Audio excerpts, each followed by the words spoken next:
मैं यार इन बातों में जंप नहीं करना चाह रहा था, लेकिन कुछ चीज़ ऐसी होती हैं जो अ, आवाम की जो फ़ायदे के लिए ना बंदे को शेयर करनी चाहिए और लोगों को इसके बारे में डिस्कस करना चाहिए। यहाँ मैंने एक पोस्ट शेयर की है आपको, एक ये ब्लूमबर्ग का मैंने जो है वो एक आर्टिकल शेयर किया है। ये आपको सीएनबीसी में मिल जाएगा, बहुत सी जगहों पे मिल जाएगा। इंडिया ने अभी मेरे ख्याल से 7 से 8 सौदे किए हैं। पहला सौदा जो है 30 मिलियन बैरल्स ऑफ ऑयल का है, वो तकरीबन $35 पर बैरल पे उन्होंने उठाया है रशिया से। तो जब प्राइस $110 पे पहुंची हुई थी ऑयल की, तो ये $35 पे वहाँ से उठा रहे थे। तो सिर्फ 30 मिलियन बैरल्स जो ऑयल है ना, यानी उसकी जो उसके ऊपर सेविंग है वो $2 बिलियन की है। इस तरह के 8 से 9 10 सौदे जो हैं वो पाइपलाइन में है। तो कुछ समझ, अगर लोगों को, बेवकूफ़ लोगों को अगर कुछ समझ आ जाए तो मैं उनको कुछ कह नहीं सकता, लेकिन ये कि थोड़े अक्ल को अपने इस्तेमाल करें। मेरे ख्याल से सारे यहाँ एक्सट्रीमली पढ़े लिखे लोग हैं। मैं क्वेश्चन नहीं करता उनकी एबिलिटी को, लेकिन उनको इतना तो क्रिटिकल सोचना चाहिए कि पाकिस्तान का मसला सबसे बड़ा क्या था। पाकिस्तान हर साल तकरीबन 20 से 30, बल्कि $30 बिलियन से भी ज़्यादा पिछले साल तक 25 से 30 बिलियन का ये ऑयल एंड गैस जो है वो बाय कर रहा है।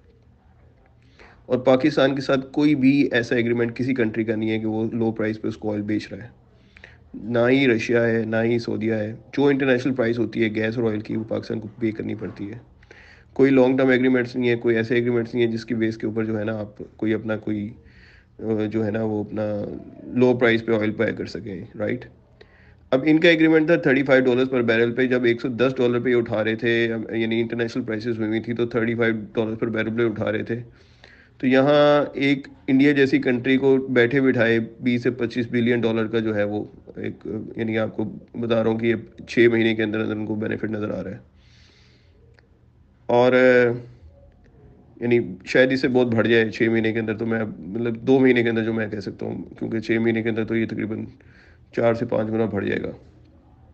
और नज़र ऐसे ही आ रहा है कि प्राइसेस अभी नीचे जाने के लिए वो रेडी नहीं है, नीचे नीचे जाने वाली नज़र नहीं आ रही है अभी सिचुएशन। तो अब पाकिस्तान का तो सबसे बड़ा मसला ही ट्रेड डेफिसिट का चल रहा था, ठीक है।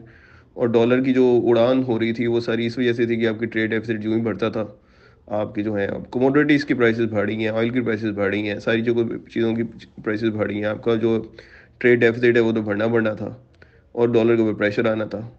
अब इस थोड़े से, क्या कहूँ मैं, अपनी कंट्री के लिए थोड़ा सोचने वाले बंदे ने अपनी ईगो को साइड पे रखा and he went to Russia. उसने अपना अमेरिकन ब्लॉग, हालांकि चेंज नहीं कर रहा वो American blog. He was much much very very much careful about के यार आईएमएफ वगैरह के साथ अपनी डील्स को मेंटेन करें और सारा कुछ, और अमेरिकन को। लेकिन ये इतनी बड़ी लुक्रेटिव आपको चीज़ नज़र आ रही थी कि जब रशिया ने इनको एक ग्रीन सिग्नल दिया कि अब हम आपको भी इंडियन प्राइसेस के ऊपर ऑयल दे देंगे, तो वाई नॉट यार। आपको क्या प्रॉब्लम है लेने में? आपका ट्रेड डेफिसिट कहाँ से कहाँ नीचे चला जाता। सेकेंडली ऑप्शन नज़र आ रही थी कि रोबल्स में, इससे पहले, ये कोई अभी से नहीं बात हो रही, ये जो अभी वॉर के बाद की बात नहीं है, वॉर से पहले ही बात हो रही थी। युआन और रोबल्स की बात शुरू हो गई हुई थी तकरीबन आज से 4 से 6 महीने पहले। सऊदी गवर्नमेंट की इनके साथ बात हो रही थी, चाइनीज़ के साथ, और रोबल्स के ऊपर और भी बहुत सी गवर्नमेंट्स की बात हो रही थी।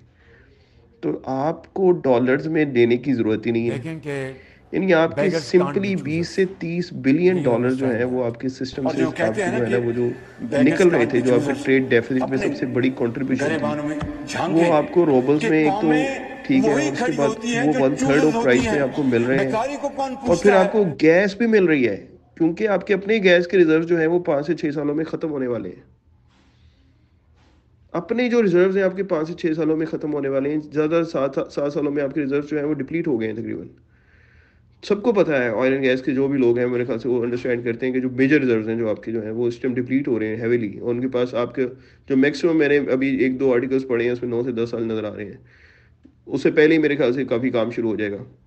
तो आप तो बहुत बड़े बुरहान की तरफ जा रहे हैं। आपके पास ना ऑयल है, ना आपके पास गैस है, और फिर आपको सारी इंपोर्ट करनी पड़ेगी, तो आप करेंगे क्या फिर? So you have to look into the options. Iran के ऊपर इन्होंने सेंक्शंस लगाई हुई हैं, वो तो देगा नहीं आपको, और ना आप ले सकते हैं ईरान से, ठीक है। और ज़ाहिर बात है उसमें सऊदीया के साथ अपने ताल्लुकात ख़राब करने वाली बात है। रशिया एक अच्छी ऑप्शन नज़र आ रही थी आपको इस सिचुएशन के अंदर। आप गए रशिया में, आपने अपनी वीट और ऑयल की बात की उनसे, गैस की भी बात की। गैस भी जो, तो जहाँ तक मुझे पता चला, उन्होंने काफ़ी लो प्राइस पे इनको गैस ऑफर की थी। लो प्राइस पे $35 इक्वलेंट प्राइस पे जब गैस आपको पे करेंगे, वो मेरे ख्याल से $3 से $4 पर बैरल में नज़र आती है, वो पर एम BTU पे नज़र आती है, ठीक है। यानी वो हमेशा जो ऑयल की पैरिटी होती है वो गैस की पैरिटी में कन्वर्ट होती है, ठीक है। तो अब आपको इतना बड़ा $20 से $30 बिलियन का हर साल एक बेनिफिट नज़र आ रहा था। आप मरे में इस टाइम ट्रेड डेफिसिट के हाथों। फिर आपका डॉलर के ऊपर प्रेशर टोटली खत्म हो जाना था। आप रोबल्स में चले जाते। आईएमएफ की तो वैसे ही बच जाती है खुद। मैं अब उस तरह का वर्ड रोजे में बोलना नहीं चाहूंगा। आईएमएफ की तो वैसे ही बच जाती है और अमेरिका की तो वैसे ही बच जाती है। ये इतनी जबरदस्त किस्म की जो है ये एक प्लानिंग थी और ये इतनी जबरदस्त शॉट खेलने लगा था वो। लेकिन यहाँ फिर अमेरिका ने कुछ ना कुछ तो करना था। कजाफी के साथ छोड़ा है उन्होंने, अब उसको छोड़ा है अपना, इसको क्या कहते हैं, सदाम हुसैन को और बाकी लोगों को छोड़ा है उन्होंने। क्यों नहीं आप लोग ये बात समझते हैं कि भाई वो बहुत ही स्मार्ट मूव करने के चक्कर में था और वो चाह रहा था कि इस तरीके से अब इंडिया ले रहा है। इंडिया को कोई बात नहीं कर रहा, तभी तो इमरान खान ने ये सारी दुनिया को बताया है कि एक कंट्री अमेरिका के ब्लॉक में बैठी हुई है, इंडिया क्वाड का हिस्सा है, ठीक है। वो उन्होंने 4 मुल्कों ने अपना एक पूरा एक सिस्टम बनाया है चाइना और रशिया रशिया के अगेंस्ट। लेकिन वो कंट्री फिर भी रशिया से $35 पर बैरल ऑयल खरीद रही है। उसे कोई कुछ नहीं कह रहा है। और पाकिस्तान की मत मार दी उन्होंने कि कह कह के कि तुम ये नहीं कर सकते, तुम वो नहीं कर सकते। ऑयल खरीदने में तो प्रॉब्लम नहीं है ना। आईएमएफ ने क्या कहना था पाकिस्तान को ऑयल खरीदने में रशिया से? रशिया के ऊपर तो उस वक्त सेंक्शन ही थी। तो क्वेश्चन, ये जंग से पहले की बात बता रहा हूँ। सारी सिचुएशन को अगर आप सारी इसको पूरी अंडरस्टैंड करने की कोशिश करें, ये बहुत बड़ी इंटरनेशनल कॉन्स्पिरेसी है, वो एवे नहीं चीख रहा। अगर आप लोगों को समझ नहीं आ रही है तो ये अपने अपनी नॉलेज की कमी की वजह से, अब ये तो नहीं है कि अब हम हर चीज़ को जो है वो कॉन्स्पिरेसी में डाल दें, इस तरीके से डाल दें कि यार वो नहीं, वो वैसे ही वो चीख रहा है और लेटर झूठा है, ये है वो है, जो भी है। लेटर का तो इतनी रोला ही नहीं है, पीछे से तो सारी गेम ही और थी। और इसमें जो है वो अमेरिका बहुत ही ज़्यादा एक्टिव था। मैसेज लंबा हो जाएगा, लेकिन मैं इन द शॉर्ट मैं ये कहना चाह रहा हूँ, कॉन्स्पिरेसी हुई है।